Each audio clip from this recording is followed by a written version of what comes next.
আমি প্রায় ১৫ বছর বয়সে মা হয়েছি। আমার অনুভূতিটা খুবই অন্যরকম ছিল যে আমি এত ছোট বয়সে মা হয়েছি।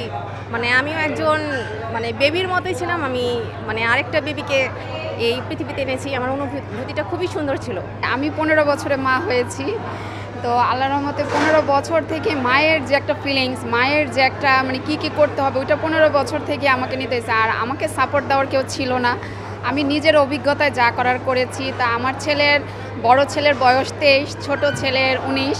তা আল্লাহর রহমতে কি বলবো, ছেলেদের যে মা যে একটা কি জিনিস, মার যে একটা কি সাপোর্ট, মা যে কি আমার বাচ্চারা আমাকে সবসময় ফ্রেন্ডলি করে এবং বাচ্চাদের জন্য আমি যথেষ্ট আর কি। আমার মনে হয় মা দিবসটা আমরা সবাই সেলিব্রেট করি এবং মাকে সারপ্রাইজ দিই বেশি করে এই একটা দিন।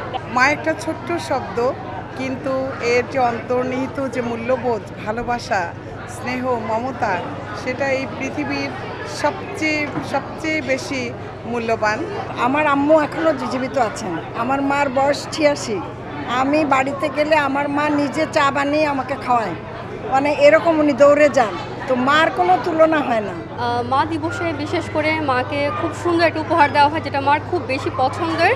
সেই জিনিসটাই বাছাই করে মার জন্য গিফট নিয়ে যাই আমরা। ক্যারিয়ার বলি বা যে কোনো কারণেই হোক, জীবিকার কারণে কিন্তু আমাদের কাজে যেতে হয়। তো সেক্ষেত্রে অবশ্যই বলি যে আমাদের বাচ্চারা যারা আছেন তারা কিন্তু আসলে প্রাউড ফিল করে যে তার মা হচ্ছে সমাজের যে কোনো একটা সেক্টরে কাজ করছে এবং মানুষের কল্যাণে কাজ করছে। তো সেই দিক থেকে হলেও দেখা যায় যে বাচ্চারা যখন প্রাউড ফিল করে এবং তারা যখন সাপোর্ট দেয়, বাচ্চার সাপোর্ট ছাড়া কিন্তু একটা মায়ের কাজ করাটা খুব কঠিন হয়ে যায়। প্রতিটা দিবসই মা দিবস। মায়েরা যেমন সন্তানের জন্য সব কিছু করতে রাজি, সন্তানদেরও দায়িত্ববান হওয়াটা জরুরি আমি মনে করি।